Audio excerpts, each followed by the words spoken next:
Al-Imam Nawawi membolehkan bid'ah hasanah. Al-Imam Al-Iz bin Abdissalam juga membolehkan bid'ah hasanah. Al-Imam Syafi'i juga membolehkan bid'ah hasanah. Tetapi bid'ah hasanah yang dimaksud oleh mereka, para imam, bukan yang dimaksud oleh masyarakat umum.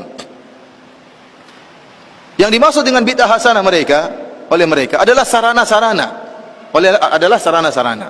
Contohnya apa? Makanya saya akan bacakan di sini perkataan Al-Iz bin Abdissalam tentang yang dimaksud oleh bid'ah hasanah oleh beliau. Al-Iz bin Abdissalam ini ulama besar mazhab Syafi'iyah yang dinukil perkataannya oleh Imam Nawawi sehingga mengatakan bahwasanya bid'ah terbagi menjadi 5. Dia mengatakan bid'ah terbagi menjadi 5. Dan sebelum saya membacakan perkataan beliau, saya ingin jelaskan yang dimaksud dengan bid'ah hasanah oleh para ulama Syafi'iyah adalah hal-hal yang berkaitan dengan sarana, bukan ritual. Contohnya mereka mengatakan di antara bid'ah hasanah, bid'ah yang wajib atau bid'ah yang mustahab, contohnya bikin jembatan, contohnya bikin pondok. Bikin pondok ada enggak di zaman Nabi? Pondok ada enggak di zaman Nabi? Enggak ada. Di zaman Nabi orang belajar di masjid, enggak ada pondok. Tetapi di zaman sekarang dibuat pondok. Pondok itu bukan ritual ibadah, tapi pondok itu sarana untuk bisa belajar agama. Kemudian contohnya mereka mengatakan ilmu nahwu dan sorof, ilmu bahasa Arab. Di zaman Nabi tidak ada namanya ilmu nahwu dan sorof. Kenapa?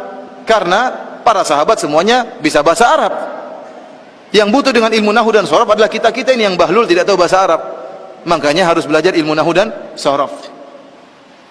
Ini tidak ada di zaman Nabi, namun ada di zaman sekarang. Dan ini bukan ritual, tapi dia merupakan sarana untuk bisa memahami bahasa Arab. Contohnya lagi ilmu jarh wa ta'dil. Ilmu jarh wa ta'dil adalah ilmu untuk mempelajari dan mengetahui kredibilitas para perawi hadis. Hadis diriwayatkan oleh para perawi. Kita harus tahu bagaimana kredibilitas para perawi ini. Bisa enggak diambil periwayatannya atau tidak? Di zaman Nabi ilmu ini tidak ada. Kenapa? Karena para sahabat langsung meriwayatkan hadis dari Nabi, tidak melalui perantara perawi. Di zaman sekarang butuh, karena dari sahabat sampai kepada kita banyak perawinya, maka butuh namanya ilmu jarh wa ta'dil. Ilmu ini dinamakan dengan bid'ah yang wajib menurut sebagian ulama. Kita bilang ini yang dimaksud oleh para ulama dengan bid'ah hasanah adalah masalah sarana. Contohnya apa? Mikrofon, ini juga bid'ah, tapi dia sarana. Contohnya mereka mengatakan bid'ah hasanah adalah pengumpulan Al-Quran. Di zaman Nabi tidak ada pengumpulan Al-Quran, tetapi Al-Quran ditulis dalam lembaran-lembaran yang terpisah-pisah. Di zaman Abu Bakar ada ide untuk mengumpulkan Al-Quran lembaran-lembaran tersebut. Dan ini disebut dengan bid'ah hasanah karena di zaman Nabi tidak ada. Tetapi pada hakikatnya dia bukan ritual ibadah, tetapi dia sarana untuk mempelajari Al-Quran. Maka butuh lembaran-lembaran tersebut dikumpulkan. Karena yang disebut dengan bid'ah hasanah oleh sebagian ulama adalah masalah sarana-sarana, bukan ritual. Kalau ritual seperti tadi, sholat raghaib, sholat malam nisfu Sya'ban, tambahan wa barakatuh, mengangkat jenazah sambil berzikir, ini diingkari oleh Imam Nawawi, disebut dengan bid'ah yang mungkar. Sebagian orang-orang Indonesia tatkala melihat ternyata sebagian ulama Syafi'iyah membolehkan bid'ah hasanah, mereka salah paham. Mereka menyangka bid'ah hasanah yang dimaksud kreasi sebebas-bebasnya. Padahal tidak, yang dimaksud dengan bid'ah hasanah adalah masalah sarana dan sarana, bukan membuat ritual ibadah yang baru. Ya. Karena lihat, tatkala Imam Al-Iz bin Abdissalam mengatakan bid'ah terbagi menjadi bid'ah yang wajib, bid'ah yang haram, bid'ah yang mandub, dan bid'ah yang makruh, dan bid'ah yang mubah. Jadi bid'ah ada berapa? Wajib, mustahab, kemudian makruh, haram, dan mubah. Ada 5 macam bid'ah. Kemudian beliau menyatakan ada beberapa contoh bid'ah yang wajib, kata beliau. Yang pertama, berkecimpung dalam ilmu nahwu, yang dengan ilmu tersebut dipahami perkataan Allah dan perkataan Rasulullah. Hal ini hukumnya wajib. Menjaga syariat tidak mungkin kecuali dengan ilmu nahwu. Contoh kedua adalah menjaga kata-kata yang asing, yang gharib. Jadi di zaman Nabi tidak ada penulisan kata-kata gharib. Jadi ada bahasa Arab, bahasa yang luas. Dan Nabi dan para sahabat mengerti bahasa Arab dengan detail. Kemudian berlanjut dengan berjalan waktu, sebagian ulama pengetahuan tentang bahasa Arab berkurang. Oleh karenanya bahasa Arab yang susah-susah harus ditulis, dikumpulkan supaya orang tidak lupa. Pengumpulan tulisan bahasa-bahasa Arab yang susah ini dianggap bid'ah yang wajib oleh Al-Iz bin Abdissalam. Ini ritual ibadah atau bukan?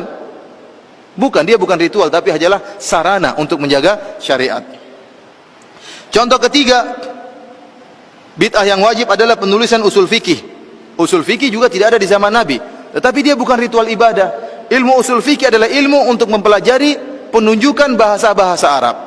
Di zaman Nabi tidak perlu, karena para sahabat sudah ngerti bahasa Arab dan penunjukan bahasa Arab tersebut. Ini ilmu bukan ritual ibadah, bukan suatu ritual, tetapi sarana untuk bisa mempelajari agama. Dia sebutkan juga di antara contoh bid'ah yang mustahab, di antaranya pembuatan ar-rabat dan sekolah-sekolah, buat pondok, sekolah-sekolah, ini bid'ah hasanah. Bid'ah yang mustahab. Dari sini ikhwani fillah wa akhwati fiddin azanillahu iyyakum, kita paham ternyata meskipun sebagian ulama Syafi'iyah membolehkan adanya bid'ah hasanah, namun bid'ah hasanah yang mereka maksudkan tidak sebagaimana yang dipahami oleh banyak orang, sehingga mereka menyangka boleh berbuat kreasi dalam ibadah sebanyak-banyaknya. Ini tidak dibenarkan, ya. Yang dimaksud bid'ah hasanah oleh mereka hanyalah, ya, perkara-perkara yang berkaitan dengan sarana dan bukan ritual ibadah. Karena kalau kita membuka bab ini, setiap orang boleh bikin ritual agama, maka akan banyak kelompok-kelompok yang aneh-aneh. Akan banyak kelompok yang aneh-aneh. Ada yang berzikir dengan menggerakkan kepalanya, la ilaha illallah, ya, seperti itu apa? Illallahnya harus begini. Kenapa begitu? Enak saya rasakan. Kenapa kalau saya illallah sebelah kiri enak atau tidak, ya? Orang juga, ya. Oleh karena saya katakan bid'ah hasanah semuanya relatif, tidak ada yang absolut. Beda dengan syariat. Kalau syariat Islam, solat berjamaah semua sepakat itu baik, bersedekah semuanya sepakat itu baik, solat malam semuanya sepakat itu baik. Tetapi bid'ah hasanah pasti ada khilaf. Contohnya seperti kalau bid'ah hasanah, kenapa dikatakan relatif? Karena dia baik menurut sebagian orang, menurut kreator bid'ah tersebut baik, tapi menurut yang lain tidak baik. Contohnya orang-orang Syiah tatkala berbuat bid'ah memukul-mukul tubuh mereka tatkala 10 Muharram, hari Asyura.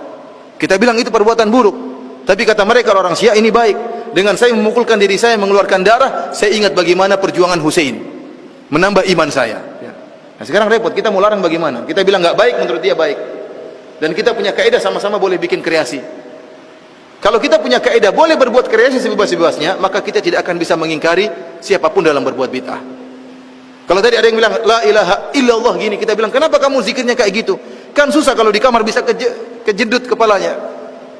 Dia bilang ini enak kalau saya, illallahnya enak digoyangkan. Berarti kalau saya illallah belok kiri boleh enggak? Kalau ke belakang illallah enak enggak, ya? Seperti itu, ya. Akhirnya orang bebas saja mau berzikir. Mau bikin zikir apapun, bikin ibadah apapun enak. Oleh karena kita bilang suatu yang hasanah bid'ah itu pasti relatif.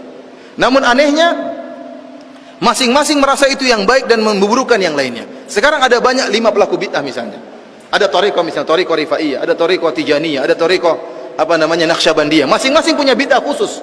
Masing-masing punya bid'ah khusus. Masing-masing punya salawat khusus. Masing-masing punya cara ibadah khusus. Yang satu menganggap dia yang terbaik, yang lain kurang baik, yang lain juga demikian. Masing-masing merasa terbaik. Itulah akibat dari bid'ah.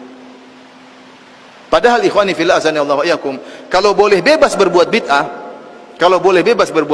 boleh berkreasi dalam ibadah, maka saya punya ide untuk berkreasi.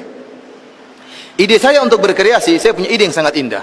Saya akan katakan kepada mereka, para pencetus bid'ah, saya punya ingin bikin bid'ah. Bid'ah saya adalah tidak boleh beribadah kecuali dengan pemahaman para sahabat. Dengan cara seperti ini umat Islam akan bersatu. Oh, mereka bilang, oh nggak boleh kalau itu. Ya, berarti saya punya bid'ah, kamu nggak nolak. Ya, kalau gitu saya juga boleh nolak bid'ah kamu. Karena ikhwan, bid'ah tidak ada yang absolut, semuanya relatif. Baik menurut masing-masing penciptanya, buruk menurut yang lain. Berbeda dengan syariat Islam, maka yang sudah sempurna, maka disepakati kebaikannya oleh seluruh, ya, umat Islam, ya.